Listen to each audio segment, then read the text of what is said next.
Hello mga kamami and mga kaboxing! This is the part 16 ng ating pagpunta o pagbalik sa mga ilog dito sa Cavite. At ngayon ay nandito tayo sa St. Anthony Falls na located lang sa Barangay Tambo Malaki, Indang, Cavite. After lang ng tulay ay makikita nyo na yung signage ng St. Anthony Falls. Ano pa ba si Dre yan eh? Tayo ni Dre. And yung parkingan naman nila, special sa motor, ay nasa entrance lang. Wala pong parking fee. Yung entrance fee naman nila per head, kapag day tour ay 50 pesos, kapag overnight naman ay 100 pesos. At ayan po yung cottage, merong 400, 500 at 800. At meron din silang mga tindahan dito sa may entrance, sakali mang may gusto kayong bilhin. Hi! San Anthony Falls, Camille. Welcome kayo. Mura lang ho rito. Ere magandang kalikasan dito sa amin. Maraming puno, malamig, ang tubig may bloke-blokeng yelo. Lahat meron pa, di ba? Lahat. Bumili na yung tabsilog, lahat. Ayun po sa kabila. May mga laruan. Kumpleto pala dito, no? Nagbablog sila. Sige po. Hello po. Ayan. Welcome to St. Anthony Falls. So, mabibili naman sa inyo ate mga ganito. Opo. May ano din po, my yung God, halo-halo, alak, and... Okay, ang cute. Ito po, ma. Ito po. Yung mga nakalagay. Yung mga na yan. snacks, Apo. tapos may mga rice meal naman doon. Apo.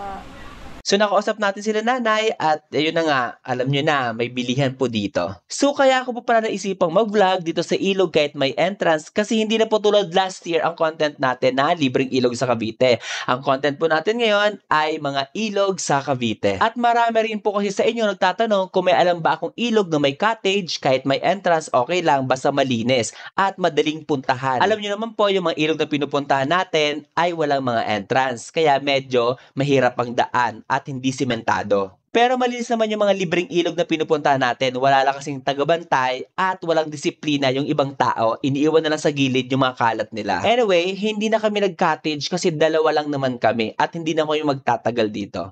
May ligo na kami eh. Tingnan mo kung abot mo. Abot mo nga tayo. Abot naman naman ito. Ayun, abot naman.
Having our lunch ni engineer dito sa gilid ng sa may motor lang, sa may parking. Hindi na kami nag-cottage kasi dalawa lang naman kami.